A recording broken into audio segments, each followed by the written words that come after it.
We'll begin with opening remarks from Coach Helton, and then we will take questions for both Coach and the student athletes. Coach? Well, it's great to be back at Sunbelt Media Days. It always is that time of year, isn't it, where we get to go play the game we love. We're just that much closer and excited about this football team in 2025, I think for a couple of reasons. One is just the experience of our football team.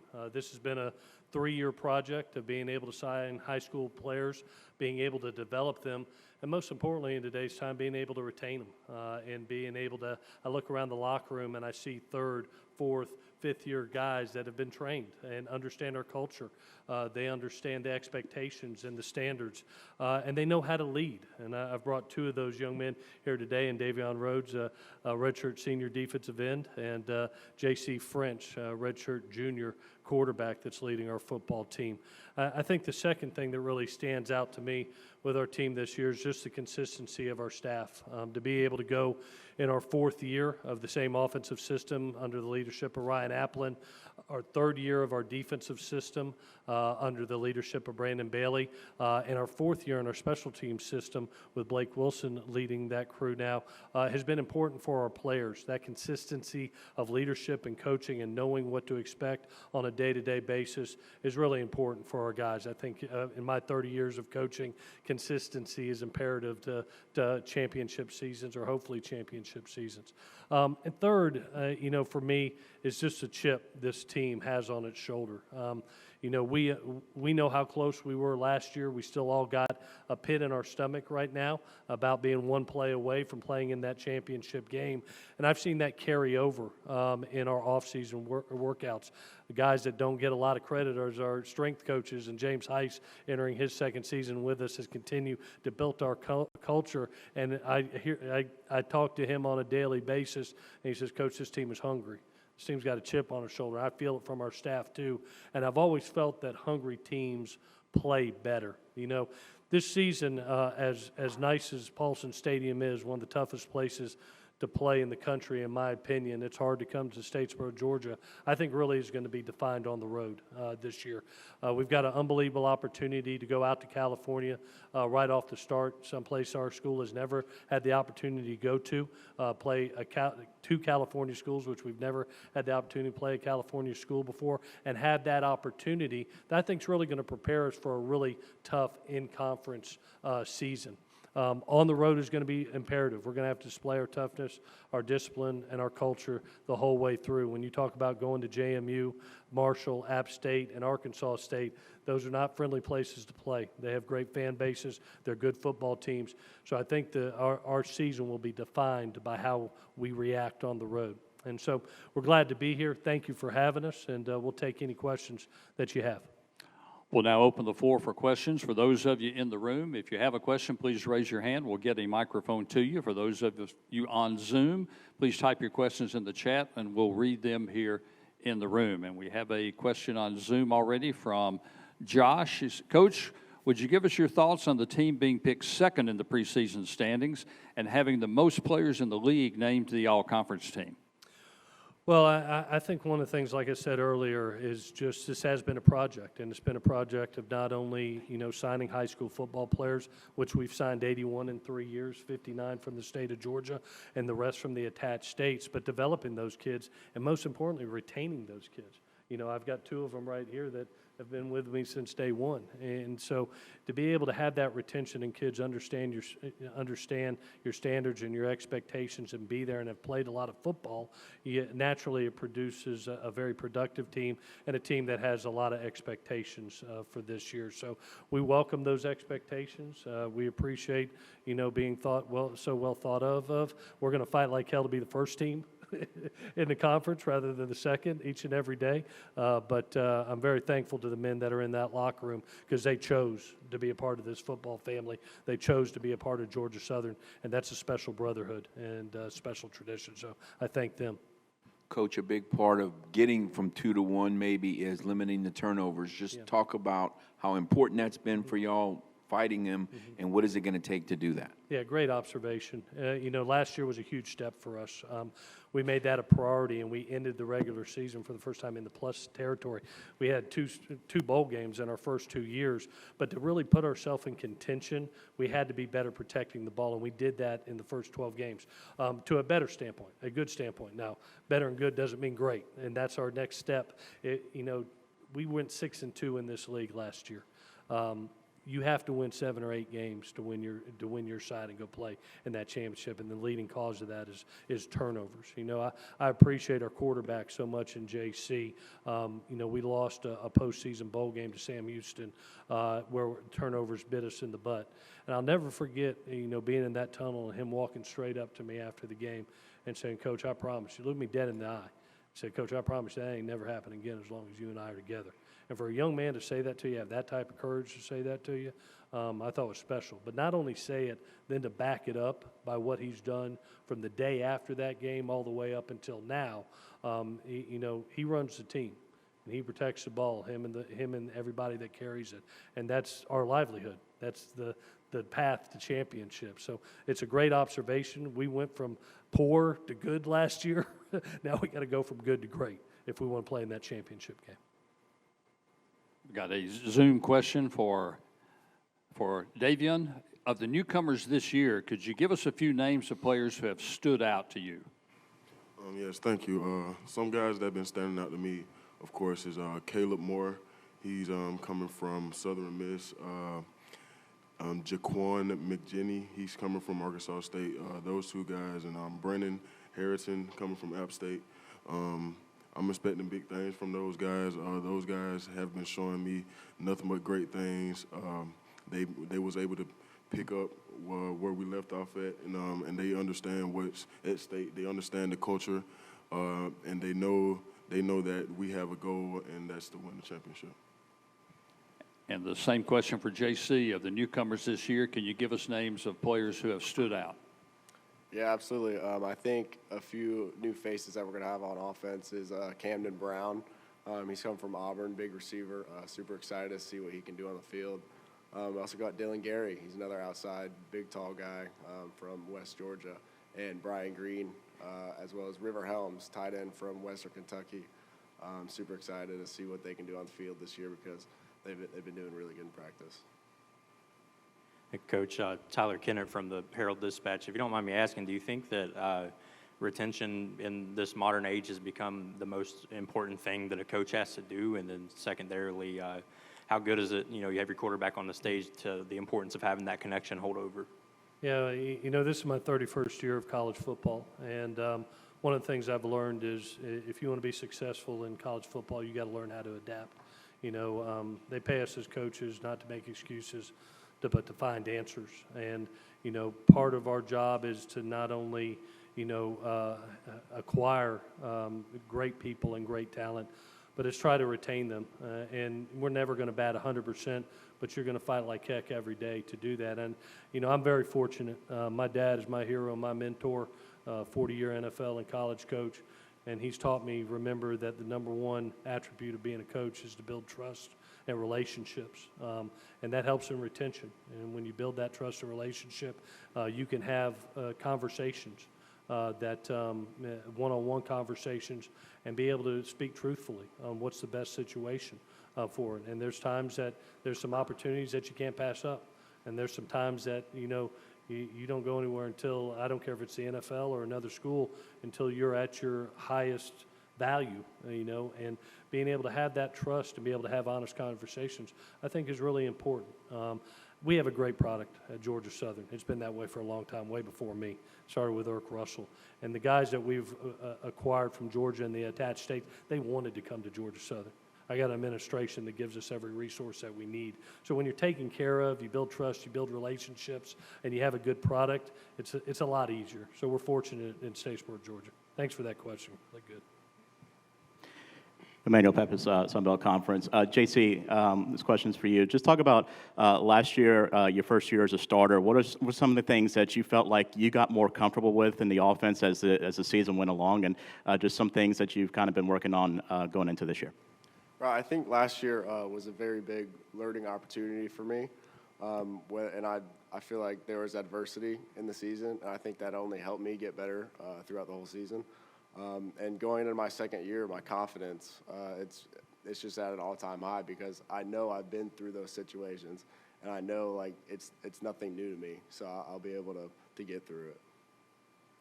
I have a Zoom question for Coach Helton from Amy Zimmer. Coach, last year's fall camp featured a quarterback battle. Now JC is with you at Media Days. He enters fall camp as QB1. How have you seen him continue to grow this summer? Yeah, I think there's a confidence and swagger with JC that I really saw in the offseason and his leadership in the weight room, how he handled spring football, but most importantly, how he's handled his own room. When we first got here, you had Kyle Van Treese, and that we prayed every day that he was going to stay healthy. Now you got guys, two older guys in JC and Turner Helton, who has my namesake, and you have 4 younger kids that he's groomed each and every one of them and made them better.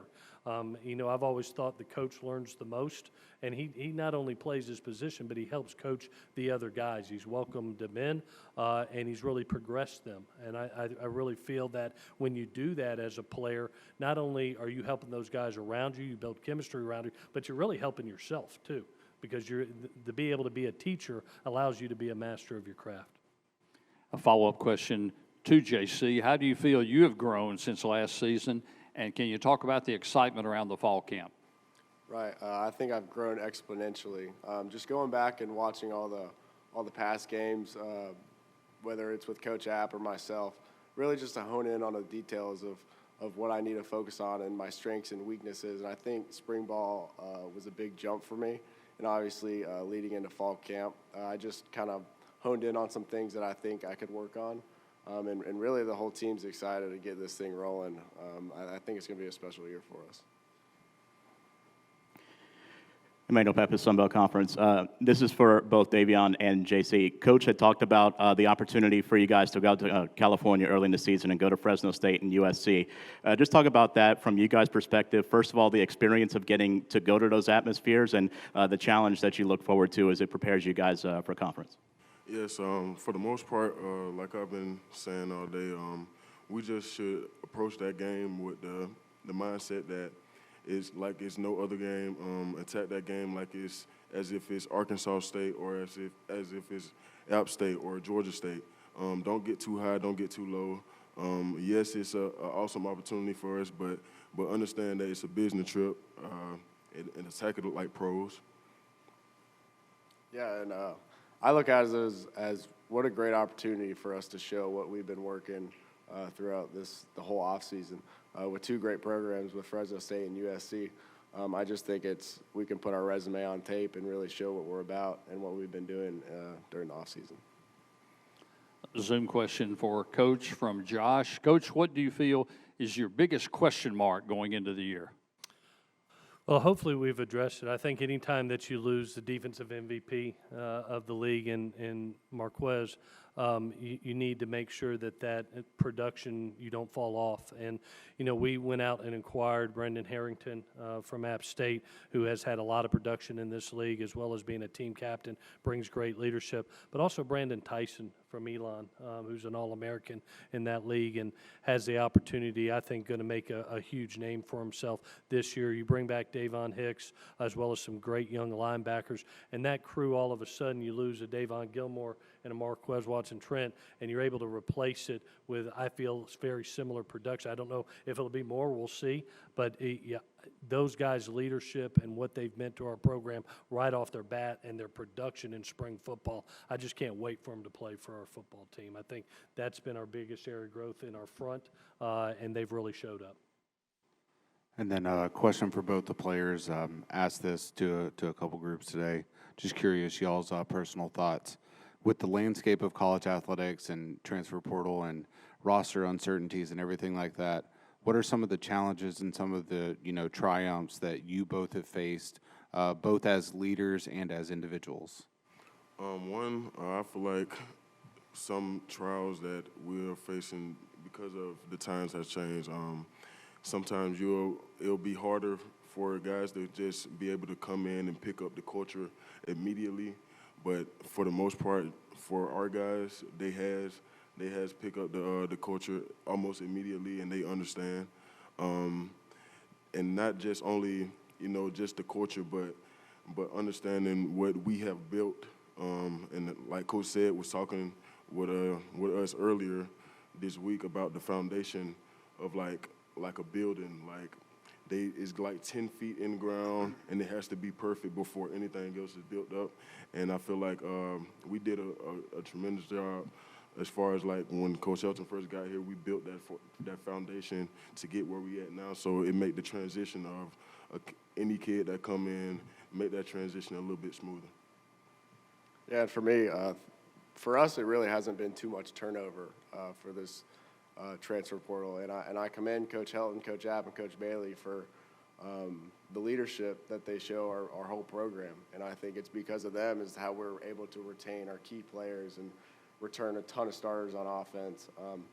And I think it just goes to show what Georgia Southern's about. And if you're getting recruited by Georgia Southern, you should definitely consider it because they're going to be real with you, and you're going to get to play on a national stage. Thanks. I have a Zoom question for Coach. What's the current depth chart at quarterback look like, and what is it like coaching your son for the first official time in college? Yeah, obviously we're so thankful to be able to have JC, who's one of the few returning starters in the league, and for the first time since we've been there, have a designated starter right off the bat. And then, to be able to have the depth in the room that we have right now, obviously it's a special moment for me personally when you have your son, to be able to have somebody that's actually played college football that is the same age as JC, has the maturity and the leadership skills, and is free in this day and time. It's important to have that type of guy, to get a quarterback that can help you win a championship. But then to have the young guys, Tyler Budge, who was in his first year last year, to see him grow exponentially over the offseason, as well as some newcomers in Weston Bryan and Charlie Johnson. It's a special room, and it's a room where they compete every day, whether it's in off-season workouts, whether it's in practice, whether it's they all go play golf together. I mean, it's a special room, and it doesn't happen. I tell them all the time, it just doesn't happen that way all the time, and this is a special moment for us at Georgia Southern with a really connected room, a great room of chemistry, and a lot of talent in the room. It's a lot. We have come so far where we were in year one with Kyle, and not having a tremendous depth. Now we look up and we've got depth across the board in that room. Got another Zoom question from Amy Zimmer. Speaking of quarterbacks, David Dallas just announced that he's going to start his coaching journey at Georgia Southern. How special is it to have him join you? Yeah, I'm so excited for David. A guy that worked so hard to play the game that he loves, and just because of injury was not able to do that. And I've never seen a guy that lives the game more than David, and to be able to have him finish his degree off and, be able to be around his teammates during the fall and be able to get a jump start in college football coaching. We're excited to have him. I know his brother Josh is ecstatic. There'll be more energy. If you know the two brothers, the two twins, there's more energy and juice in those two individuals. A lot of electric companies, to be honest with you. So it's great to have that positive energy come from those two young men. Quick one for both players. You guys mentioned that, the newer faces are able to pick up the culture quickly and that you guys bring back a lot. I guess just over time, has the spring and summer phase gotten smoother the more that you kind of bring back every year and the more stable that it becomes? Yes, and kudos to the coaching staff and how they operate that in the facility. For the most part, yes. It get easier, not in the way when I say like it get easier, but it get smoother and smoother throughout the years, and I say thank you to the strength and conditioning coaches and Coach Helton, of course, because how they operate, and it makes the transition smoother. Yeah, I agree. I absolutely think it makes it a lot smoother because when you return a lot of guys, you have that built-up chemistry from the year before, and when new guys come in, you got to build that up. So I think it's very special to get all of our guys back, just further our chemistry rather than start it from the ground up. So I think that's going to help us a lot this year. With no more questions from the floor, Coach and JC and Davion will be available for one-on-ones when they come off the stage. Coach, guys, thank you for being here. Good luck to you this season. Thank you. Thank you. Hail Southern. We will be